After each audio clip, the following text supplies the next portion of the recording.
So in the next 15 minutes or so, what I wanted to talk about was a perspective of workplace strategy making, and sort of mixed in with some critical thinking about how we've gone about creating workplace strategies over the past decade. What I believe is the critical role of organizational design in developing these strategies, or as I say, solving the right problem really well. And that piece, that tagline, solving the right problem really well, I borrowed from a friend of mine in London who has a business consultancy, who when you ask him what his business is about, he says, I'm in the business of helping my clients make sure that they solve the right problem really well and not the wrong problem really well.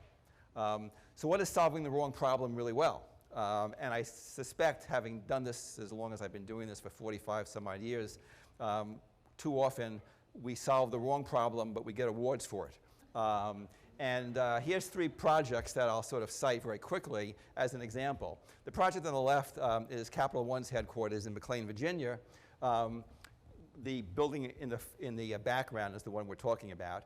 And that was designed in 2003, I believe, and it won a number of regional AIA awards. And 2 years after the client occupied it, they decided that it didn't solve the problem, and they hired a different firm to totally redesign 600,000 square feet of space within 2 years of occupying the space, but yet it won an AIA award.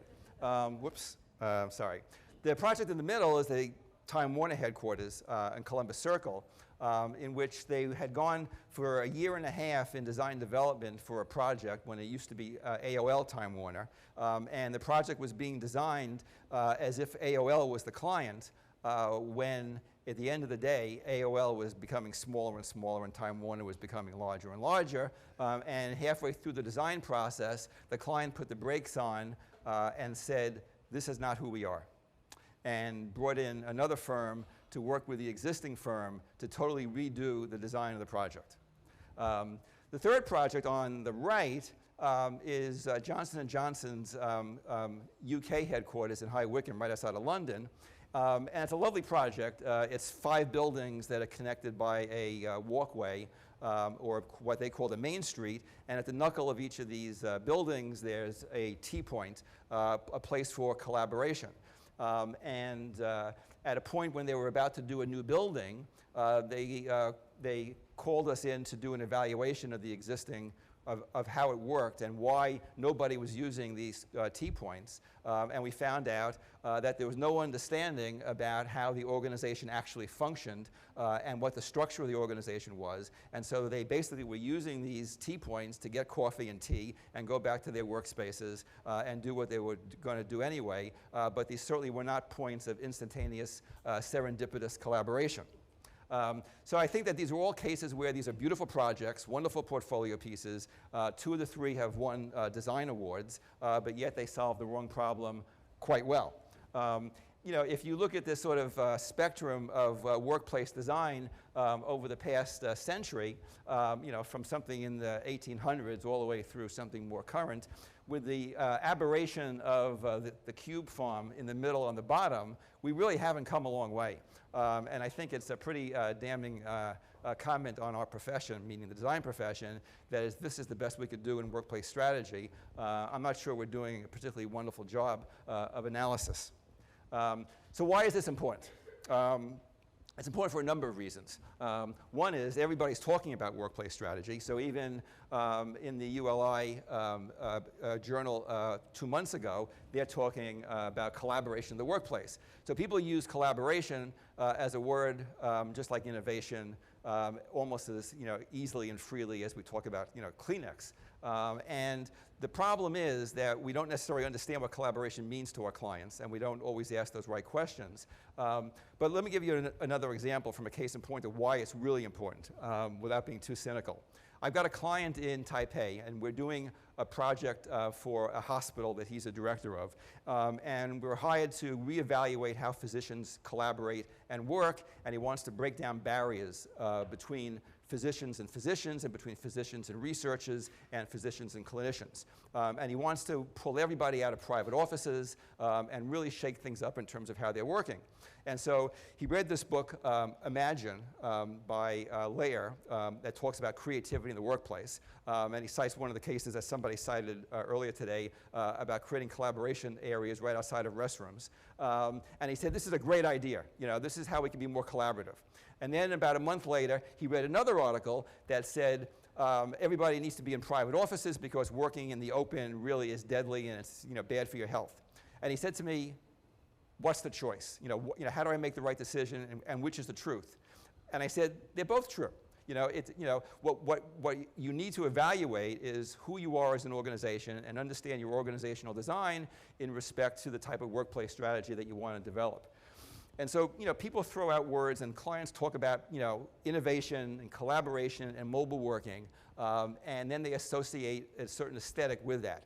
And I've worked with clients, on the East Coast who talk about collaboration, and when you start designing something that looks like this wonderful space, they say, well, I don't want to look like Google. And they associate those things with, with that kind of perception and reality, and yet we don't speak enough to clients about how this relates to their organization as a whole. And in reality, some research findings and observations that I've had over the years. So I did 2 postgraduate research degrees. And the first research project that I worked on was understanding the relationship between organizational design strategies and workplace design strategies. And that was a result of having been involved in the workplace design profession for, as I said, some 40-odd years, and becoming increasingly concerned with how we're developing our strategies and how we're consulting with our clients. And the fact that a lot of what we're doing looks the same. A lot of what we're doing is not being created as a business case, and we're relying on certain words to create design strategies. We're talking, we rely on, words like collaboration, and we assume that everybody needs to be always in the open to be collaborative.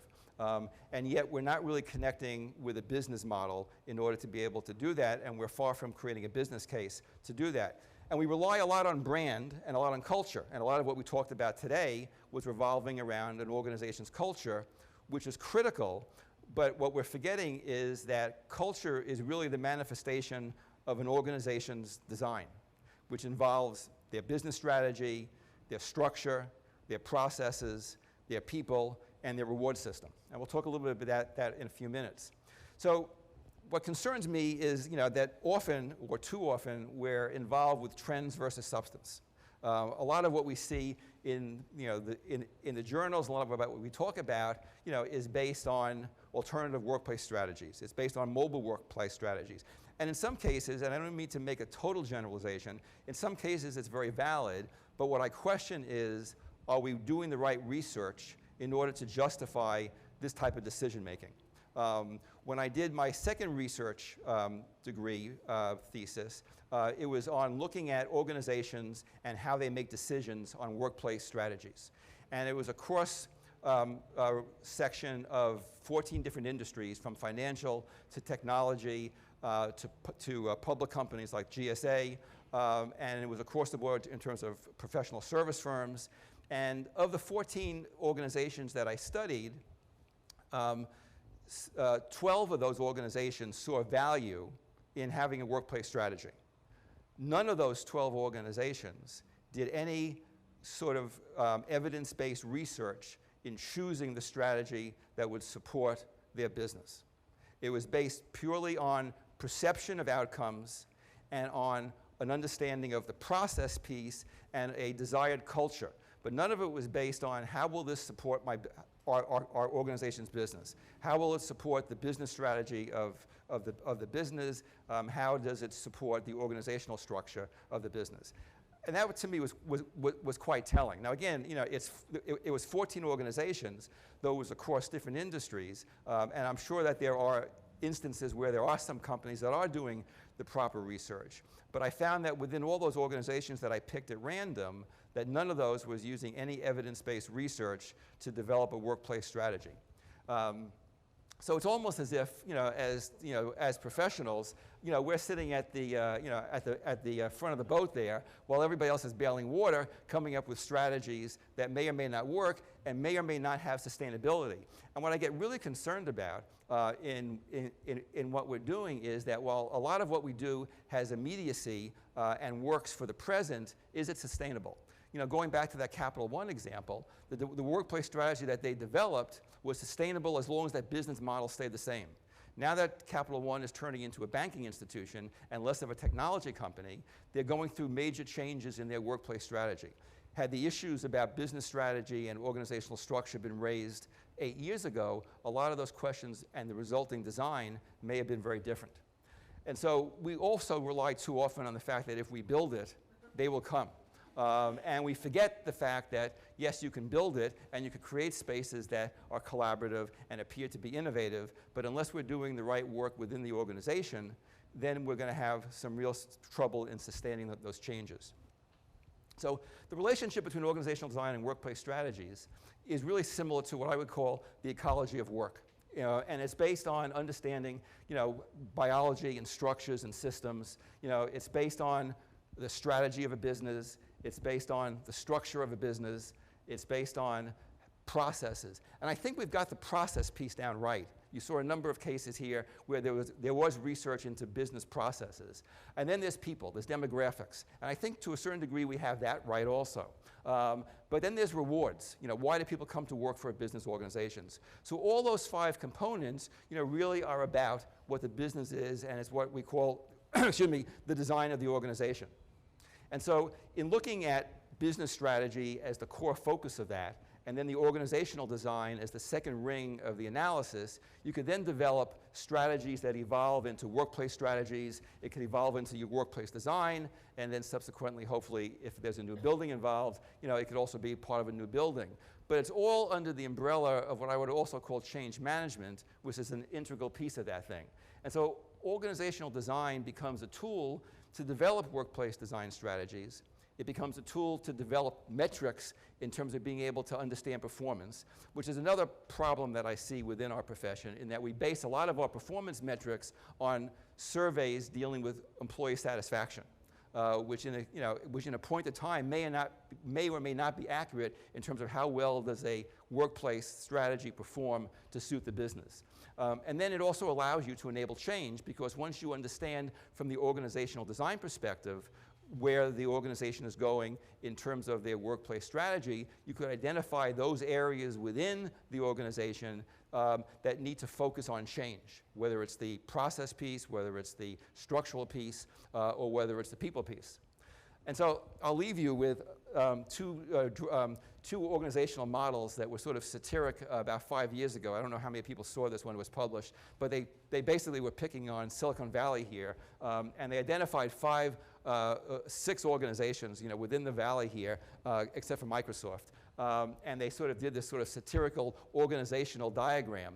But it was interesting that when you look at Apple, and this was done, I think, 5 years ago, in terms of the organizational model, with obviously Steve Jobs as being the center of the universe there, their new building looks very similar. I mean, it's really quite ironic. And then you've got Microsoft, which people, which some people, think is a little bit sort of sadistic and cruel in terms of their culture. But then if you read the article that was 2 months ago in Vanity Fair, that basically was pretty critical of the whole culture and organizational structure within Microsoft, again, it sort of reinforces those sort of satirical views of life.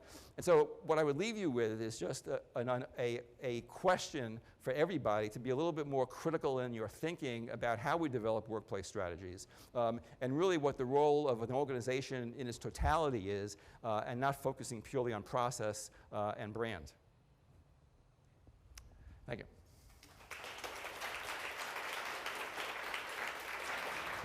So we do have time for about 2 or 3 questions for Arnold. Anybody have a question? Yes. I found interesting your example about the place to get tea, where people were supposed to come collaborate, but actually collaboration did not happen. Can you expand on what was the cause for that? Well, there was two causes for it. One was there wasn't tools for them to collaborate. So there was no analysis at J&J in terms of if they were to collaborate there and actually use the space, what did they need to actually engage with each other than sitting down face to face and communicating. And so there were no tools that were designed within that area, like whiteboards and that type of thing. The other part, which is a very common problem, and I'm sure a lot of you in the audience have faced this, is that from a structural point of view, middle management never gave people permission to use the space that way. And so when we did workshops with employees, we found that the employees felt that if they were working in those open areas, that their managers were going to think that they weren't actually doing work and that they were basically just goofing off. And so there wasn't that association with being able to actually use the spaces for what they were designed for. And that's a common problem, unfortunately. Okay. Come on. Yep. Oh, right here. Can you? Hi. I was wondering if you could expand on, when you talked about trends versus substance, when you're thinking about strategies, if you could expand on what the other, I guess, avenues of evidence-based design, based research, sorry, would be. Right. Like what other exercises, if you will, would you Well, what I'm implement? struck with is that if you look at the evolution of workplace design, from those photographs that I showed in terms of that evolution, which obviously didn't include mobile working and alternative workplace strategies, we tend to hook up with what I would call pop management culture in developing workplace strategies. And so you open up any book that's on the New York Times business section of bestsellers, and all of a sudden there are things which organizations begin to latch onto. So, 5 years ago, mobile working became the fashion because it was seen as something that would support businesses. 5 years earlier than that, it was lean processes, and then 5 years before that, it was alternative. It was open planning, and you could see these phases. And it doesn't mean that any of these are wrong. I have a very difficult time in my career thinking that we're sectionalizing things the way we do and developing workplace strategies based on what I would call pop management culture, as if we're creating pop management strategy. And I think that there's not enough thought given to, should everybody be working like this? That's, all of a sudden, branded as a technology company. And I'm not saying that it's wrong. I'm just saying that, are we really providing the types of services and the level of analysis that we could to really think these things out, as opposed to coming up with very quick solutions?